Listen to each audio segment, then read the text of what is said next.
ada yang tidak masuk? Ada. Ada. Siapa? Rizal. Ya, kenapa kok tidak masuk? Ada yang tahu? Oh, sakit. Ya, kita doakan semoga Rizal segera diberikan kesembuhan dan bisa kembali masuk ke sekolah. Amin. Allahumma Amin. Baik anak-anak, sebelum kita mulai pelajaran ya, kita akan membaca doa terlebih dahulu. Untuk hari ini yang memimpin siapa? Ya, Mas Zaki silahkan maju ke depan untuk memimpin doa.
Proyek penguatan profil pelajar Pancasila ya.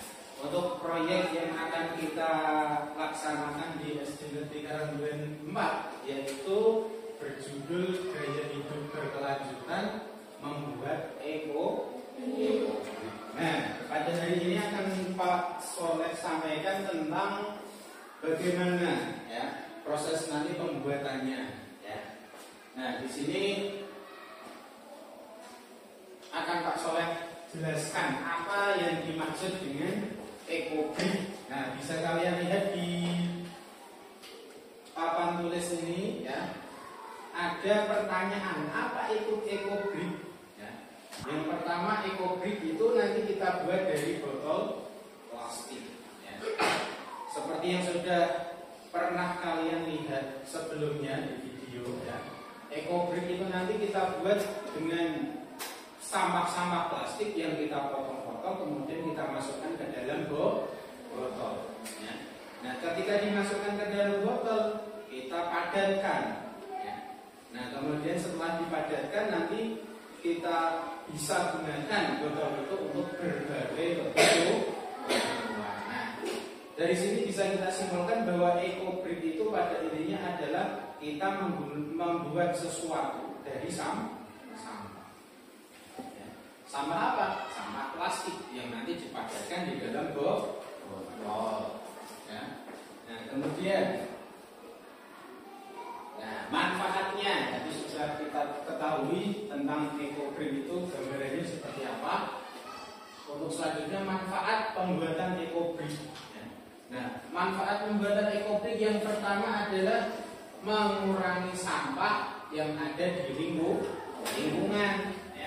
Jadi kalau kalian setiap hari jajan, kemudian sampahnya dibuang ke tempat sampah. Nah, setelah dibuang ke tempat sampah, diapakan? Ada yang ditaruh di sungai yang bisa menyebabkan banjir. Ada yang dibakar. Nah, tapi kita memilih untuk menggunakan kembali sampah plastik. Kita gunakan untuk apa? Tadi kita gunakan untuk produk ekobrik. Kemudian, ya, dalam bidang ekonomi, ekobrik ini bermanfaat untuk menghemat biaya produksi bahan bangunan. Kenapa? Karena tadi sampah plastik yang ada di dalam botol ketika sudah padat, ya, itu kekuatannya, ya, bisa menyamai yang ada di dalam bangunan-bangunan pada umumnya. Pada bangunan pada umumnya kita gunakan apa? Semen, terus kayu, ya, pasir dan lain sebagainya. Nah, ini nanti dengan adanya ekobrik ini kita bisa ngirit, ya, karena semen, pasir, botol, itu harganya juga mahal. Maka dengan sampah ini daripada sampah membuat pencemaran lingkungan, ya, kita gunakan kembali untuk sesuatu yang bisa kita bangun, ya. Nah, itu yang kedua. Yang ketiga dalam bidang pendidikan, ya, dengan kita membuat ekobrik ini kita juga menerapkan, ya, bahwa kita itu menjaga kebersihan lingkungan, ya. Tidak ada sampah yang berserakan, tidak ada sampah yang terbuang. Sampah digunakan lagi untuk sesuatu yang positif. Nah, itu adalah 3 manfaat. Bisa dipahami ya? Oke. Nah, ini untuk langkah-langkahnya, ya, nanti kalian akan praktek juga tentang langkah-langkah membuat ekobrik. Yang pertama, kalian mengumpulkan botol plastik yang bersih. Pak, saya namanya yang kotor, bagaimana? Jadi dibersihkan, ya. Itu. Yang kedua, setelah menemukan sampah plastik baik botol ataupun sampah lainnya, bungkus snack, ya, plastik-plastik yang sudah ada di tempat sampah itu, ya, kita cuci bersih terus dipotong-potong menjadi ukuran yang bisa sesuai dengan botol. Ya. Botolnya biasanya diameter lubangnya berapa? 3 cm sampai 5 cm loh. Nah, itu sampahnya 10 cm nggak bisa masuk. Harus dipotong-potong dulu sesuai dengan botol, ya. Terus yang ketiga, memasukkan sampah plastik ke dalam botol dan dipadatkan, ya. Nah, dipadatkannya dengan apa? Dengan kayu bisa, ya. Dengan alat-alat lain juga bisa. Penggaris yang gepeng juga bisa. Yang penting bisa masuk ke dalam botol. Dan yang kelima, tutup botol secara rapat yang telah terisi penuh. Ya. Kalau sudah padat kemudian botol itu diisi, bisa kita gunakan untuk sesuatu yang bermanfaat. Daripada dibuang, ternyata bisa kita gunakan untuk yang bermanfaat. Ya.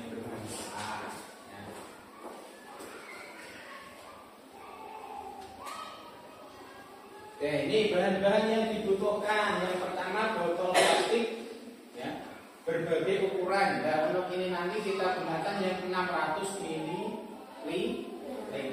aqua biasa itu, ya, atau mineral biasa. Ya. Kemudian yang kedua adalah sampah plastik, ya, bungkus makanan, kemasan minuman dan lain sebagainya yang nanti akan kita bersihkan lalu dipotong kok. Yang ketiga alat bantu seperti sedotan atau tongkat kayu, ya. Kalau tongkatnya sedotan nanti nggak bisa. Ya, jadi kalau sedotannya lebih padat itu bisa, tapi kalau sedotan yang biasa kamu gunakan untuk minum es teh itu meleot nanti, ya, meleot. Jadi gunakan yang agak keras seperti kayu atau bambu yang sudah dikecilkan, diperkecil. Dan yang terakhir adalah gunting untuk memotong sampah. Nah, itu adalah alat dan bahan yang akan kita gunakan untuk membuat ekobrik. Bisa dipahami ya? Oke, kita lanjutkan. Nah, ini salah tiga, bukan salah satu. Salah tiga. Ada contoh produk kreatif yang dibuat dari ekobrik. Ekobrik nanti bisa digunakan untuk membuat meja belajar atau meja untuk membaca buku, itu bisa. Karena kita di sekolah nanti kalau kamu membuat meja bisa kita gunakan untuk pojok baca. Nah, kemudian yang kedua bisa kita gunakan untuk membuat kursi, ya. Jadi botol-botol yang sudah diproses tadi, ya, bisa jadi meja, bisa jadi kursi. Nah, ini yang terakhir bisa juga jadi dinding pembatas, ya.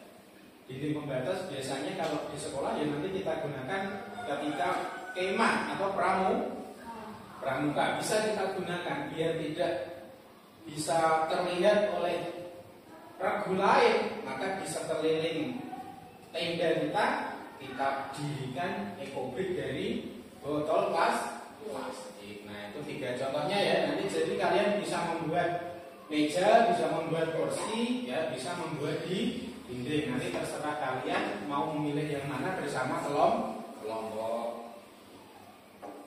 Oke, kita simpulkan ya. Nah, ini kesimpulannya, ekobrik ini adalah salah satu proyek yang bisa kita laksanakan, ya. Untuk apa? Untuk menanggulangi sampah plastik. Biar sampah itu tidak menjadi pencemaran, sumber pencemaran, kita gunakan untuk ekobrik ini. Kita gunakan ulang agar bisa bermanfaat kembali. Oke, bisa dipahami ya? Ya Musawiru ya Ghafar, ya Qaharu ya Wahhab, ya Razaqu ya Fattah, ya Alimu ya Ghafir, ya Basiru ya Ghafir, ya Ghafiru ya Mughis, Basiru ya Hakam, ya Adlu ya Latifu, ya Habibu ya Habib, ya Hadi. Apa itu ekobrik? Ekobrik adalah botol plastik bekas yang tidak tembus air dan gas, yang transparan dan dikemas padat dengan plastik bekas yang bersih dan kering. Ekobrik dibuat secara manual dengan kepadatan tertentu untuk menyerap plastik. Dengan cara ini, ekobrik menjaga plastik agar tidak berubah menjadi racun. Ekobrik bisa menjadi sebuah solusi kreatif dan ramah lingkungan untuk mengurangi limbah plastik di lingkungan kita.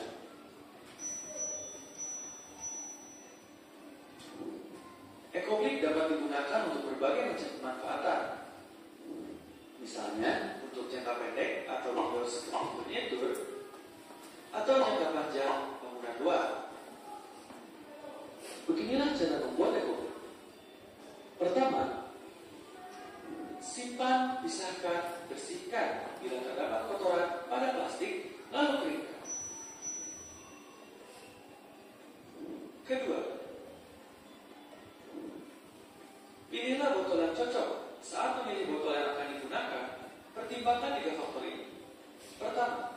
Ketersediaannya. Jangan sampai harus membeli minuman hanya demi botol untuk dibuat eco-drink. Kedua, volume botol. Untuk pemula, direkomendasikan penggunaan botol dengan volume di bawah 600 ml. Botol yang lebih besar membutuhkan waktu lama untuk dibuat. 3. Proyek untuk membangun suatu eco-drink diperlukan botol-botol dengan ukuran dan bentuk yang sama. Ukuran botol yang berbeda diperlukan tergantung pada ukuran bangunan yang ingin dibuat. Botol kecil cocok untuk dinding, sedangkan botol besar cocok untuk bangku. Ketiga, siapkan tongkat untuk membantu mengisi dan mempadatkan eco-drink. Keempat,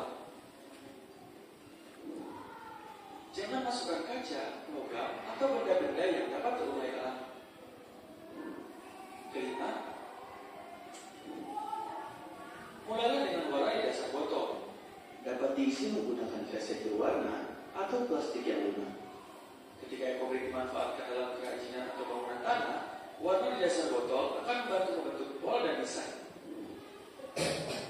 Keenam, gunting plastik berukuran besar menjadi bagian-bagian kecil. Isi botol hingga padat dengan mencampur plastik di dalamnya. Isi setengah tinggi botol dengan plastik. Kemudian, gunakan tongkat untuk mendorong plastik ke seluruh sisi botol. Lakukan berulang kali hingga penuh.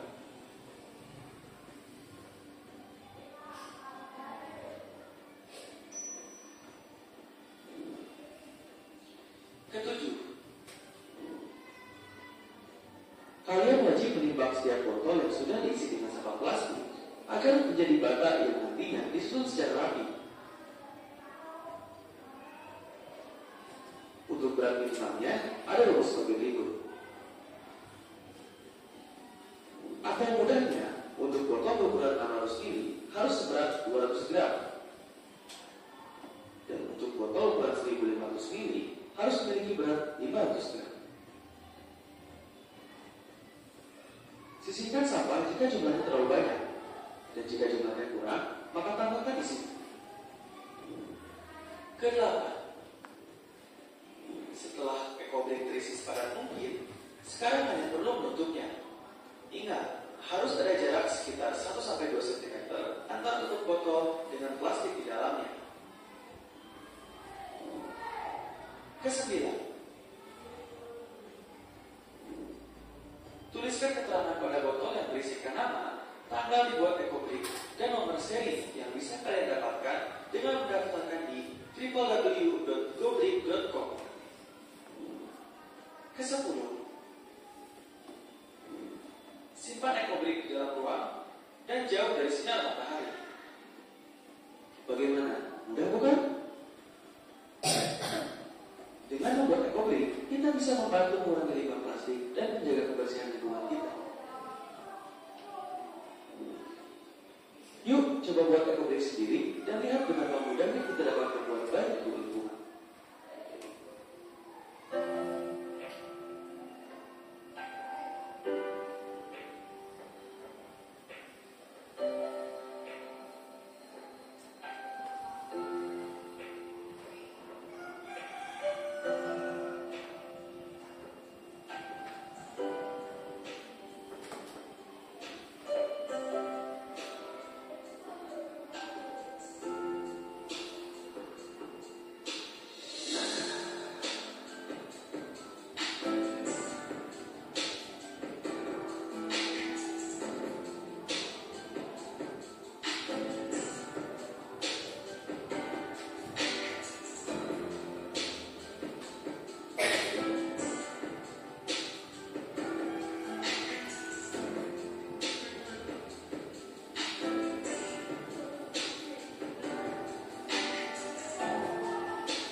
Artis nih, Pak. Eh, Artis kasih 4 tok, Pak. Ngomong sih.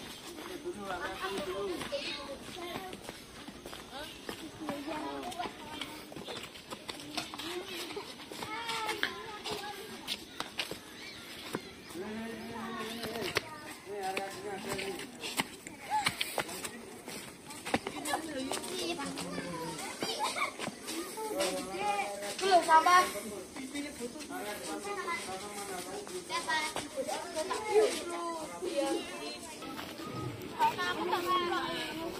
Pak, jalanan cacing, Pak.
Daun sama plastik daun. Hey. Nanti tuh.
Coba diperhatikan untuk kelompok 1 akan menampilkan hasil ekobridnya. Kita simak bersama-sama penjelasan dari kelompok 1. Silakan. Assalamualaikum warahmatullahi wabarakatuh. Waalaikumsalam Warahmatullahi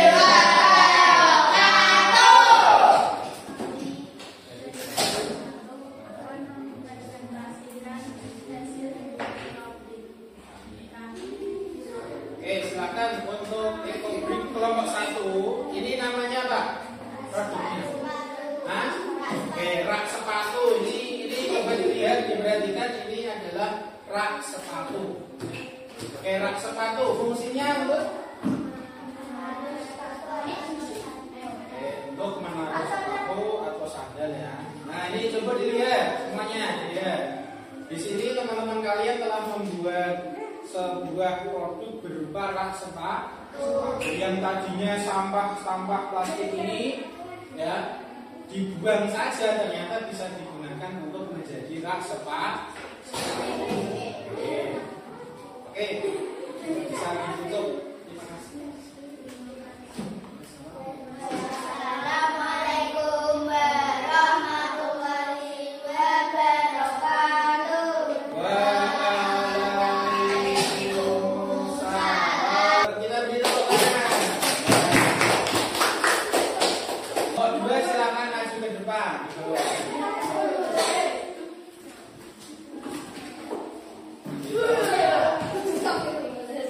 Ini ekobrik dari kelompok 2 namanya apa?